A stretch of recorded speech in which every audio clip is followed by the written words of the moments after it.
어느 조선족의 충격적인 양심 고백. 어느 조선족이 쓴 글을 전문을 읽어드립니다.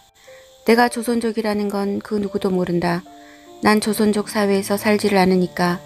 아래 내가 단 댓글을 타고 가면 조선족들이 한국의 모든 여론을 조작하고 있는 것을 알게 된다. 보통 텔레그램을 쓰는데 트위터도 많이 쓴다. 이런 게 한 1000개 정도 된다. 그냥 비밀로 하려다가 진실을 모르고 평생 살아야 하는 한국인이 안쓰러워서 밝힌다.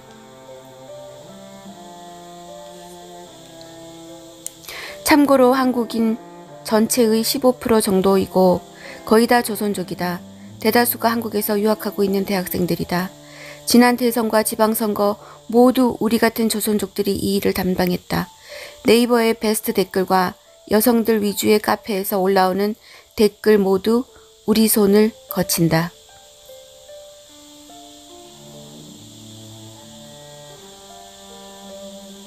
중국 정부와 한국의 민주당이 이 일을 주도하고 있는데 그들은 무슨 짓을 해도 수사받지 않을 거야.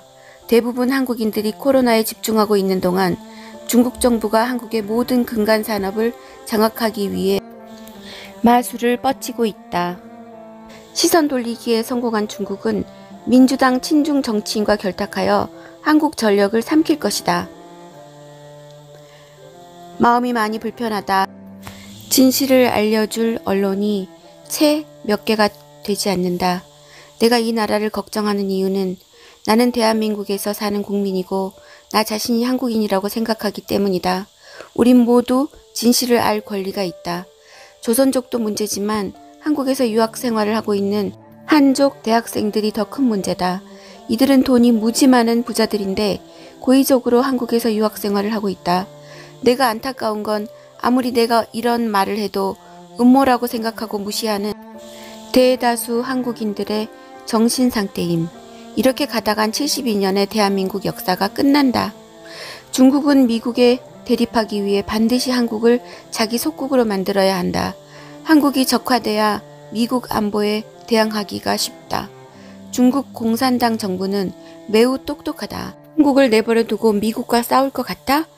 부산 미포항에 중국 제철소 건립, 전라 광양에 중국 알루미늄 공장 건립, 전기차 전량이 중국산, 심지어 한국 정부에서 중국산 전기차에 지원금도 주고 태양광 패널, 세종시 스마트시티, 중국 1:1로. 지금 이 모든 게 동시다발적으로 일어났는데 이게 우연이겠어? 중국은 이번에 한국 전력도 손에 넣는다. 한국은 지금 극한의 위기에 놓여져 있다. 안타깝지만 한국은 스스로를 돌볼 수 없다고 생각한다.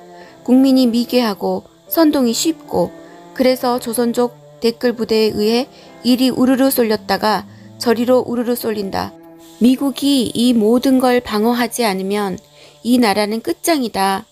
지도에서 사라지는 것이다. 문재인 당선에 중국 공산당이 개입한 건 사실이다.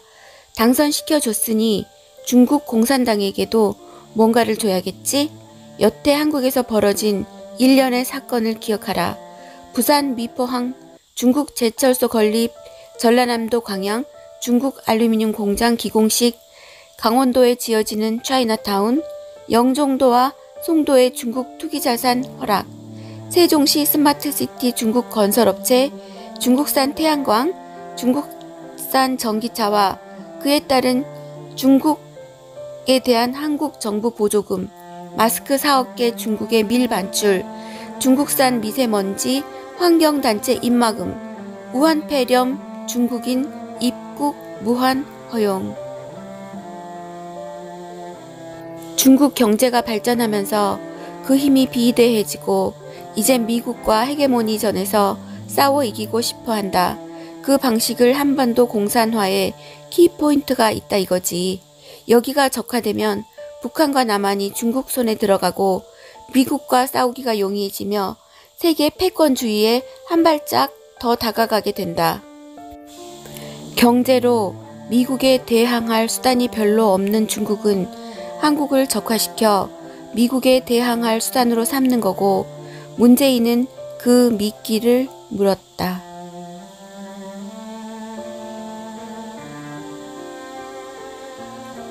문재인은 공산주의자지만 권력 욕심이 많은 사람이라 본인이 대선 때 당선되기 위해선 중국 공산당의 개입이 필수였다는 걸 알았고 문재인은 그 기회를 잘 활용했다.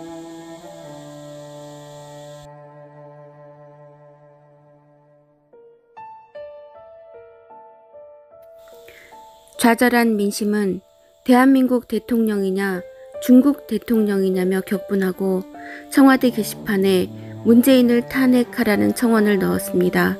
청원 동참자는 130만이 넘었습니다.